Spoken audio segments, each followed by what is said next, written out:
তবে আপনারা কি জানেন মা দুর্গার আগমনের আগেই কেন প্রতি বছর দেবশিল্পী বিশ্বকর্মার পুজো করা হয়? এই বিশ্বকর্মা আসলে কে? কথিত আছে পুরীর বিখ্যাত জগন্নাথ মূর্তিও তিনিই নির্মাণ করেন।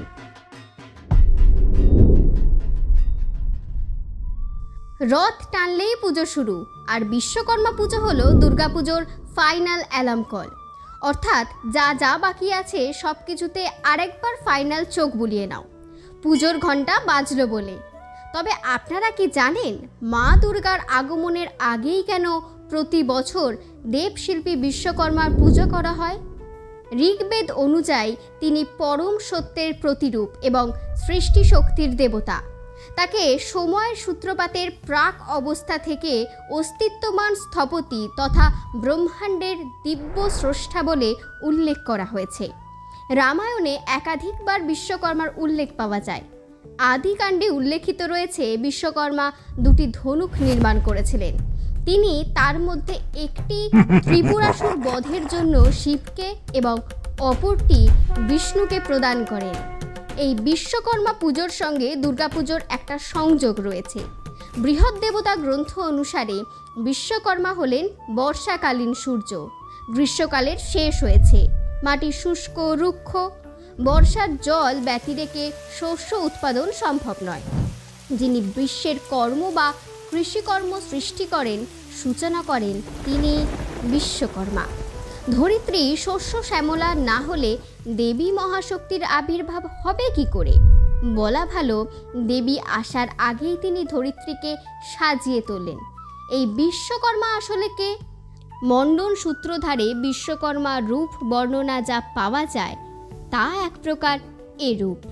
বিশ্বকর্মা চতুর্বাহু রক্ষমালঞ্চ পুস্তকম কম্ব্যাং কমণ্ডলং ধত্রে ত্রিনত্র হংসবাহনা। হিন্দু ধর্মমতে বৃহস্পতির ভগিনী যোগ সিদ্ধা হলেন বিশ্বকর্মার মাতা ও অষ্টম বসু প্রভাস হলেন তার পিতা।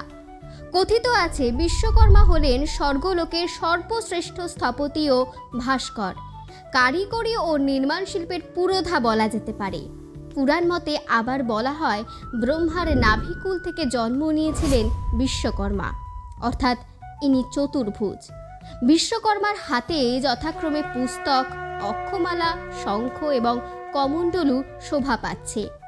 তিনি ত্রিনেত্রযুক্ত ও হংস বাহনারূঢ়।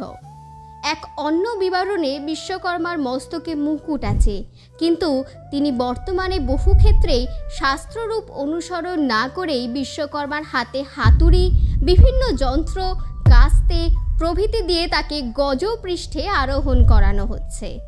যুগের সঙ্গে তাল মিলিয়ে তাকে শ্রমজীবীর প্রতীক হিসেবে বরণ করে তাকেও যেন শ্রমজীবী হিসেবেই কল্পনা করা হয়। তিনি ঋষি অগস্ত্যের ভবন, কুবেরের অলকাপুরী, রাবণের লঙ্কাপুরী, ব্রহ্মার সুসজ্জিত পুষ্পক রথ নির্মাণ করেছিলেন। এছাড়া বিষ্ণুর সুদর্শন চক্র, শিবের ত্রিশূল, কুবেরের অস্ত্র, ইন্দ্রের বজ্র, কার্তিকের অস্ত্র নির্মাণ করেছিলেন। কথিত আছে পুরীর বিখ্যাত জগন্নাথ মূর্তিও তিনিই নির্মাণ করেন, তাই তাঁকে স্বর্গীয় সূত্রধরও বলা হয়। প্রত্যেক বছর কেন একই দিনে এই বিশেষ পুজো করা হয়?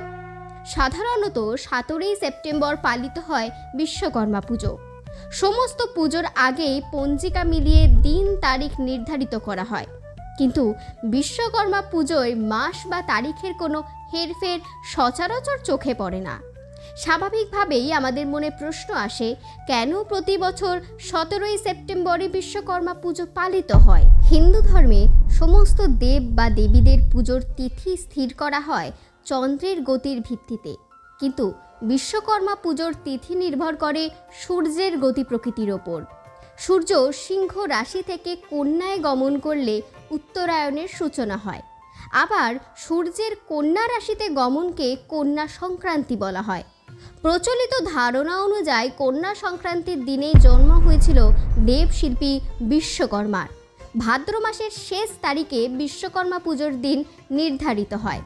ভাদ্র সংক্রান্তির আগে বাংলা পঞ্জিকায় 5টি মাসের উল্লেখ থাকে। এই 5টি মাসের দিন সংখ্যা হল 156। এই নিয়মে বাংলা পঞ্জিকায় বিশ্বকর্মা পুজোর যে তারিখ পাওয়া যায় তা ইংরেজি ক্যালেন্ডার 17ই সেপ্টেম্বরে গিয়েই দাঁড়ায়। তবে 5 মাসের মধ্যে যদি কোনো মাস 29 বা 32 দিনে হয়ে থাকে, সেক্ষেত্রে কিন্তু পুজোর দিন একদিন আগে অথবা একদিন পরে হয়, যেমনটা হয়েছিল গত বছর।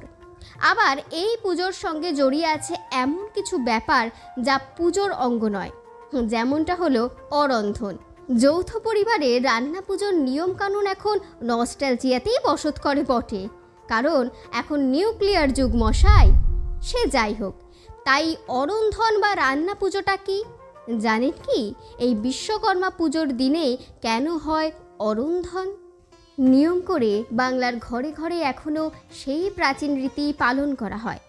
সাধারণত বিশ্বকর্মা পুজোর আগের রাত থাকে অমাবস্যার ঘুটঘুটে অন্ধকার, আর সেই অন্ধকারেই সারা রাত জেগে গৃহস্থ বাড়িতে অরন্ধন পার্বণ হয়। দেবীপক্ষের আগে রান্না পুজোই বাঙালিদের শেষ উৎসব। এরপর যা হবে তা সবই হবে মহালয়ার পরে সুপূর্বে, দেবী দুর্গার মর্তে আগমনের পর আবার উৎসবমুখী হবে বাঙালি। তাই দেবী দুর্গার অপর নাম সুপূর্বা। জানলে অবাক হবেন, এই রান্না পুজো আসলে মনসা পুজোর সময় পালিত হওয়া এক বিশেষ ব্রত। প্রতি বছর শ্রাবণ মাসের পূর্ণিমায় নাগ পঞ্চমী তিথিতে বাঙালি মহিলারা পালন করেন অরন্ধন, অর্থাৎ রান্না না করা। রান্না করা হয় এই পুজোর আগের দিন। পুজোর দিন যেহেতু রান্না করা হয় না, তাই তাকে অরন্ধন বলে।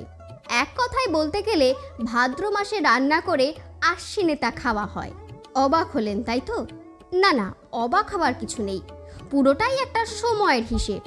বিশ্বকর্মা পুজো হয় ভাদ্র সংক্রান্তিতে, অর্থাৎ ভাদ্র মাসের শেষ দিনে, আর এই দিনেই হয় রান্না পুজো বা অরন্ধন, যা কিনা মনসা পুজোর সঙ্গে অঙ্গাঙ্গিভাবে জড়িত। বাঙালি মহিলারা এই মনসা পুজোর দিনেই প্রচুর রান্না করেন। বহু রকম পদ রান্না করে রেখে দেন তারা পরের দিনের জন্য, তাই পরদিন আর রান্না করা হয় না।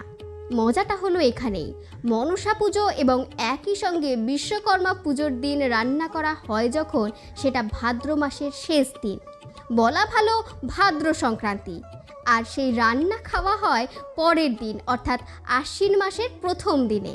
তাই আগেই বলা হয়েছে, ভাদ্রে রান্না করে আশ্বিনে খাওয়ার রীতি রয়েছে এই অরন্ধন উৎসবে। নিয়মকানুন যাই হোক, আর কিছুদিন পরেই মহালয়া, তারপরেই ঢাকে পড়বে কাঠি। বাঙালির ঘরের মেয়ে আগমনের দিন গোনা শুরু হয়ে যাবে এই অরন্ধন উৎসবের মধ্যে দিয়েই।